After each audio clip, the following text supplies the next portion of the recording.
Whoa!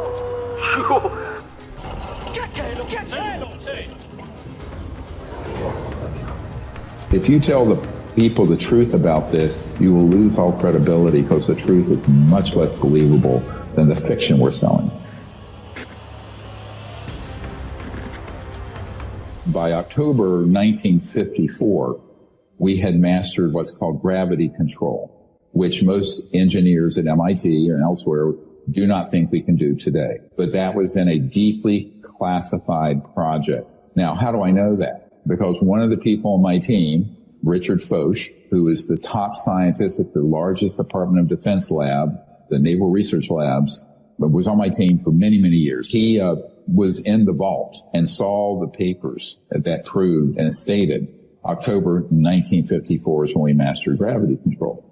Ironically, that in 1955, Eisenhower started the U.S. interstate highway system, and by that date, we didn't need highways.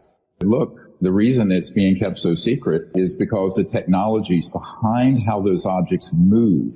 They have no jets. They have no rockets. They're not an internal combustion engine, and they most certainly don't have a nuclear power plant on them because there's no heat signature, and nuclear power fission is hot. When you look at them, you realize it's a whole new physics, a whole electromagnetic propulsion type system using very high voltage systems, similar to what Nikola Tesla and other people stumbled across in the early 20th century. But I said, if that were to be disclosed, we would terminate oil, gas, coal, nuclear power, wind, solar, you name it, and public utilities. You're talking a huge transformation in how the world operates. Now, on the one hand, it would be disruptive to the status quo of the macroeconomic system. On the other hand, it would end all pollution.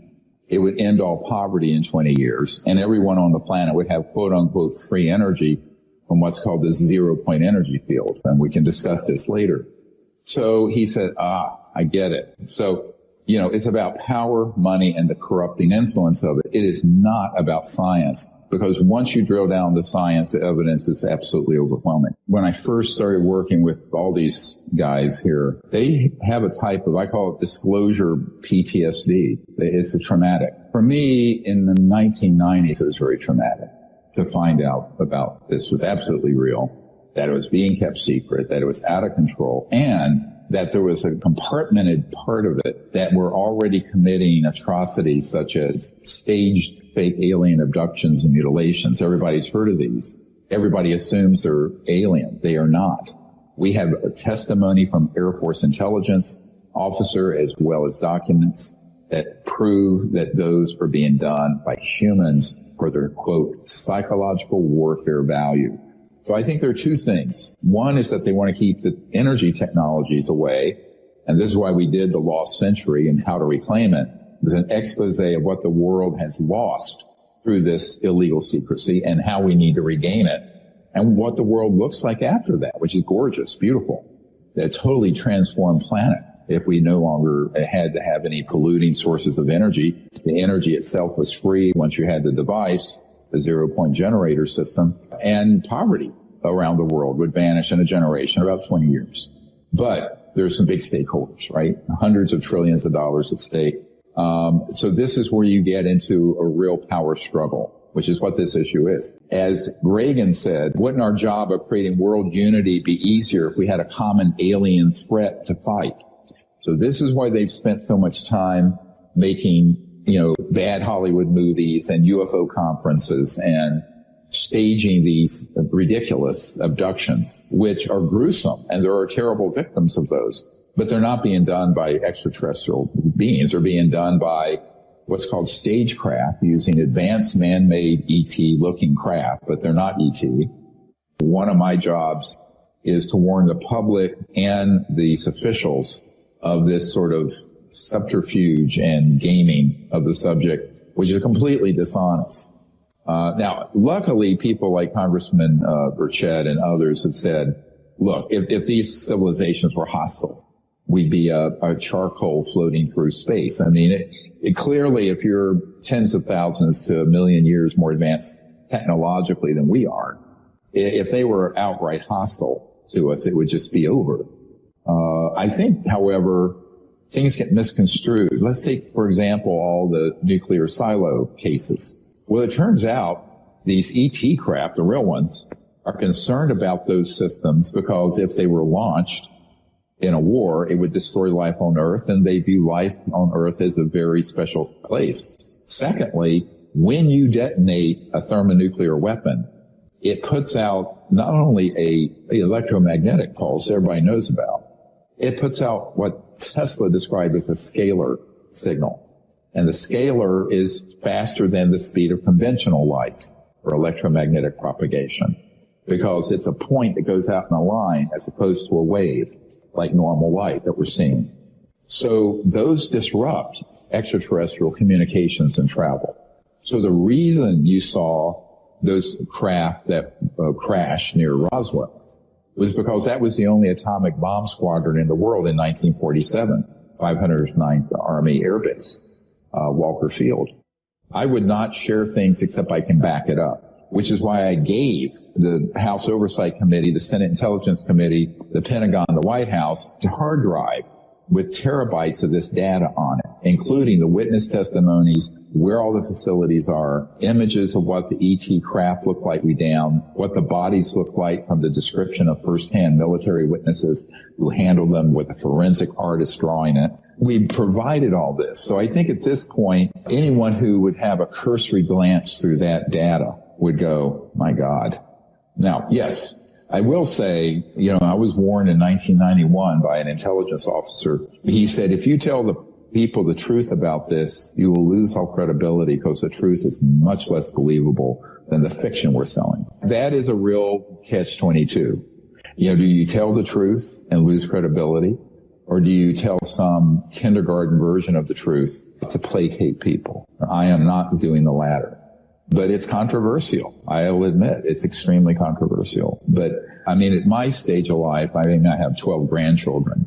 I'm 68 years old. I'm not someone who feels like I need to pitter patter around the tulip garden, right? What our goal is that enough is put in place in the next 6 to 12 months that the actual ET bodies, craft, and man-made assets are first acquired and shown to the members of Congress and White House, and then to the world's public. I think it's achievable in the next year or so if we aren't diverted. I just got a report from Chile last night that multiple of these small creatures have been seen live and living in these foothills of the Andes in the Atacama region. We really have a phenomenon of something that is a creature not described in the medical literature or not described in the scientific literature anywhere. It has 10 ribs. No human has ever lived with 10 ribs. It has 4 skull bones rather than the 6 major ones we have. This is 6 inches tall.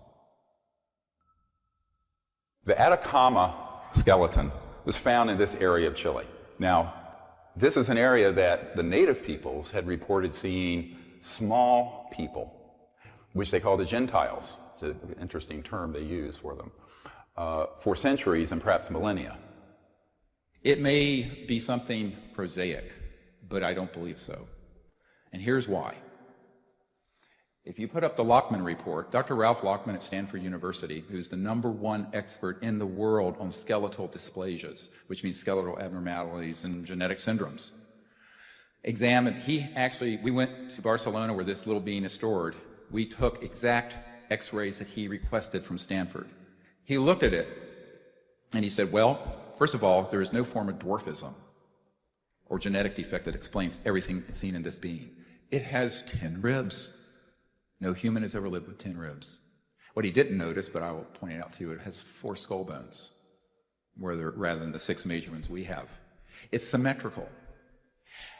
And the epiphyseal plates, if you look at the x-ray, which is the growth plates. When you have, the growth plates in a kid and they hurt their leg? The growth plates and the bone density is that of a 6 to 8-year-old. All right, now call me crazy, but I'm just a doctor. But I can tell you, I've taken care of a lot of children that are 6 and 8-year-olds. I've never seen one 6 inches tall. This is 6 inches, 13 centimeters. What 6 to 8-year-old can live to be only 6 inches tall? number one. Number two, how did it live? It was found in the driest place on Earth, the Atacama Desert in Chile, northern Chile. It is estimated to be in many decades and probably hundreds of years old. There was no neonatal intensive care unit in Chile at that time. There may not be now. And even at the best neonatal intensive care unit in the world today, you could not keep this person, for lack of a better word, alive. So the question becomes, what is it? The DNA was handed off, along with these images, to Stanford and to Dr. Nolan in October of 2012. And then it seems everything fell apart. Now, you can read these for yourself, where he's basically saying that the chances this is a spontaneous chance mutation are infinitesimally small. And we had discussions where he said, essentially, we don't know what this is, but the chances it could be a mutation from just a singular event in a human embryo are infinitesimal. 1 month later, a $3.2 million grant award, the Teal Award, was granted to Nolan and his lab from the Department of Defense. By the time he began to start running the genetic tests and workups, it seems that he had been told by someone to say it was a deformed human.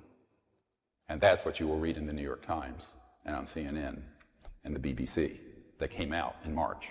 What you find is that there is an orchestration of a release of information mixed with disinformation coming from what the CIA official calls the Rat Pack that's been running scams on the public for decades. It's very worrisome. And it also means that we are going to have to do this through the alternative media. The interests for secrecy are really fall into three broad areas. The biggest became the technological and scientific end of this.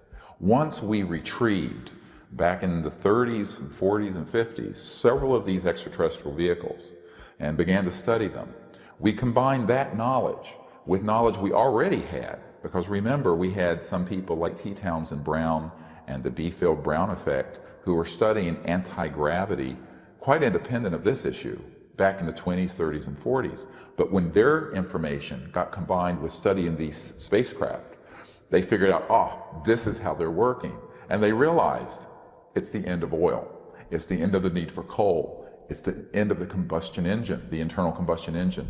It's the end of transmission lines for electricity, because the energy that these spaceships are using, what people call UFOs, we don't call them, no one in the business calls them UFOs. They are not unidentified and they don't fly. These objects are extracting energy from the fabric of space, okay, around, not outer space, but the fabric of space.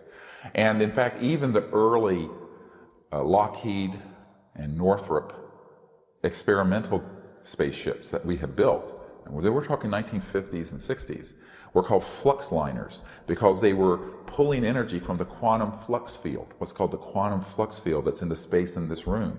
And every cubic centimeter of space, for example, in this room has enough energy to run the Earth for a day. It's a huge amount of energy. And so once this was really figured out by the mid-50s, a long time ago, they knew that this would be the end of the oil cartels and the international financial petrodollar system, and a huge amount of the industrialists would then have to change their whole way of operating. Because think about it, what happens when every village in India or sub-Saharan Africa can have a device that looks like a generator, and it's extracting energy from this quantum flux field? Suddenly, you have an economic growth all over the world. And this is a wonderful thing. It would be the end of poverty, but it would also be the end of the economic hegemony, where Europe and America, with 600 million people, dominate the whole global economy. So this is a huge geopolitical problem. And so the issue isn't about just money, it's about power. Who has the power? How the Earth is run? Who is running Earth? And then you have another issue, and that is there are people who view the world as they understand it. And in America, we have a saying, if you wear rose-colored glasses, you see everything in the world is rose-colored. But if you're wearing glasses that are conflict-colored, colored with a sort of paranoid and militaristic view of the world, you're going to view these visitors as a threat, and you're going to respond to them as a threat, even though there's no evidence that they're a threat. I want to be very clear on this. There's no objective evidence that anyone has been harmed by these visitors, and there's certainly no evidence that they're a threat to us.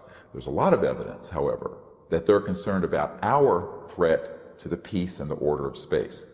Why? Because our technological capabilities and our weapons have surpassed our social and spiritual development, clearly. And we are at that stage in the evolution of a global civilization where our science and technology has gotten way out there, but our social and spiritual is lagging. And this is that danger zone. And Earth is in this danger zone now. And they know this. These visitors from other civilizations, other planets know this. So, unfortunately, I think that they have had a great concern about our nuclear facilities. We know this. We have colonels and lieutenant colonels who are Strategic Air Command and the Atomic Energy Commission who have testified at disclosureproject.org that every single one of our nuclear weapon storage areas have been visited by these ET spacecraft because they were obviously concerned. And in the Soviet Union also, and in Russia. We have spoken to people with the KGB and with their space command.